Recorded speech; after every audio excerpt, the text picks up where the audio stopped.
It's the real news. I'm Aaron Mate. To win the House in November, Democrats will need California. That's where 7 Republican members of Congress hold seats that Hillary Clinton won in 2016. If Democrats can flip about 25 districts like that across the country, they can take the House. But under California's election rules, to get to the November ballot, a candidate has to finish in the top 2 of the state primary. That made Tuesday's primary in California very important. The good news for Democrats is that in all 7 districts, if current results hold up, Democrats will avoid a shutout, meaning they will field a candidate in each of these races come November. Meanwhile, on the Senate side, because of that top 2 rule, it will be a Democrat against a Democrat. Incumbent Senator Dianne Feinstein finished first in her race, followed in second place by another Democrat, Kevin DeLeon. And in the governor's race, former San Francisco Mayor Gavin Newsom finished in first place, followed by a Republican in second, John Cox. Newsom spoke to supporters last night. This is only the first half of the election calendar, but thanks to you, the halftime score is looking very promising, and the home team is winning big. Joining me to discuss California's primary results is Narda Zacchino. She is a book editor and author of California Comeback, The Genius of Jerry Brown, also a former editor at the LA Times and the San Francisco Chronicle. Welcome, Narda. Let's start with these pivotal House races. They were in jeopardy for Democrats because if a Democrat failed to finish at least in the top 2, that would have meant that some Republicans would have been facing other Republicans in November and seriously diminishing Democrats' chances for the House. So it looks like Democrats have cleared that hurdle. But on the negative side, in many of these districts where a Democrat finished in second place, the combined total of Republican votes for any Republican candidate exceeded that of Democrats. So what can you tell us about what this says about Democrats' chances in November? Well, first of all, there are 53 House seats in California, more than anywhere in the country, of course. 14 of the 53 are held by the Republicans. And of those 14, 7 of them are in districts that Hillary won, beating Trump in the 2016 election. Of those 14, 10 of them are being targeted by Democrats, the National Democratic Party, as possibly being winnable. So a lot of money is going to be pouring into those races. And in some of these seats, the Democratic opponents have their own millions of dollars. They're wealthy. And so this is going to be a real battleground. But the Democrats seem to feel that, especially in those 7 seats that those 7 districts Hillary won, they're vulnerable. Dana Rohrabacher is particularly targeted. I know a lot of Republicans who don't like him either. And so he is, there's going to be a lot of money poured into the race to defeat him. He only got 30% of the vote in his election yesterday. So he's vulnerable. And on the Senate side, we have an interesting race where it's going to be Dianne Feinstein against another Democrat, Kevin DeLeon. There were many challengers in that race. We interviewed Allison Hartson, who was a progressive challenger, also contending. Does Feinstein, who won by a pretty sizable margin, face a threat from Kevin DeLeon? You know, it's really hard to say what happens between now and November. I suspect not. She recently came out against the death penalty, which was a really brave thing to do for her.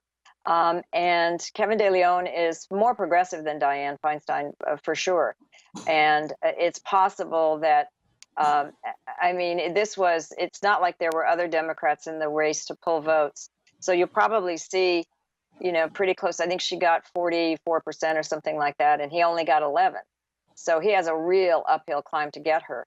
But I think what he's doing is really establishing himself as a solid progressive, and he's been the head of the state Senate.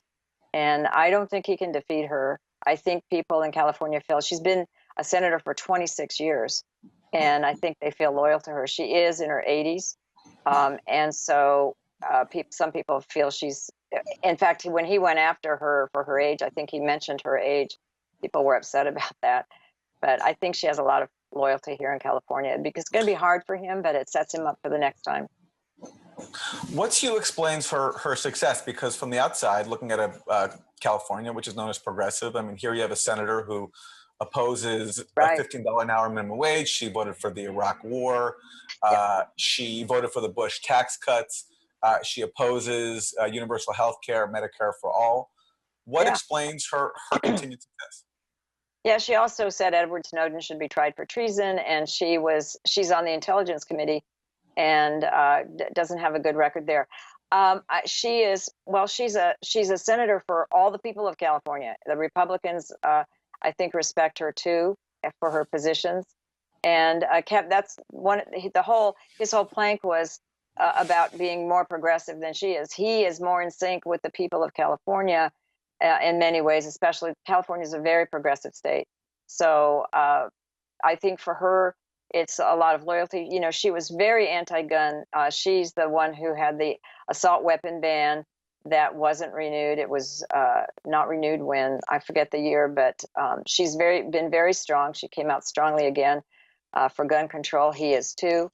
So there's no question that he is far more progressive than she is. And I think maybe he'll make more of that.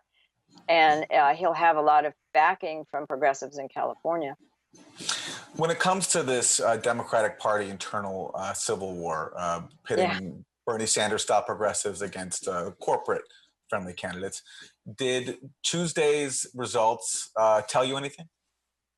You know, this has been going on since the 2016 election. The Democratic Party is a bit fractured in California because of that.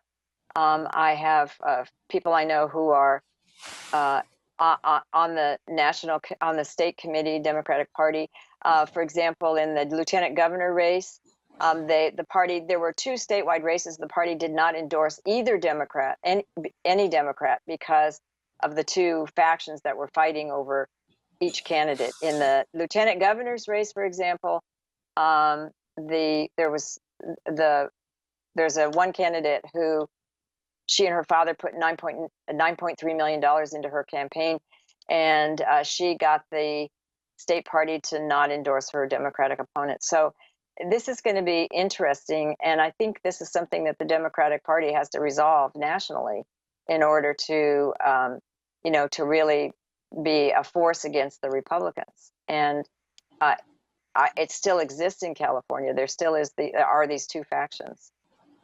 All right. And on the governor's side, you had the former mayor of San Francisco, Gavin Newsom, finishing in first place. He's a Democrat. He'll score off not against another Democrat, but against John Cox, who is a Trump supporter. And I want to go to some of what Cox said last night. Mr. Newsom and his corrupt cronies they did a bunch of ads touting their opposition to the president. Well, let's send him the very first message, and that is it wasn't Donald Trump who made California the highest tax state in the country. It was Gavin Newsom and the Democrats. That is the Republican nominee for governor in California, John Cox. So I think it's pretty unlikely that he can beat Newsom. Newsom is popular and has enjoyed a lot of success at many levels. But I'm wondering if that sort of that anti-tax talking point could maybe resonate with some voters, because my sense of California is that it's worked before.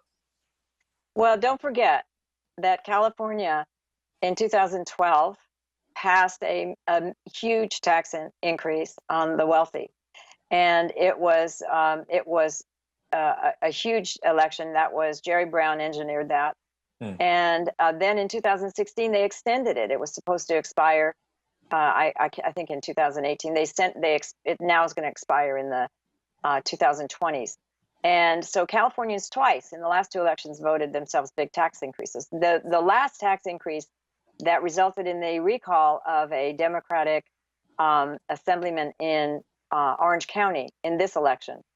He was replaced by a Republican, which lost the supermajority vote in the assembly for Democrats because of that election last night.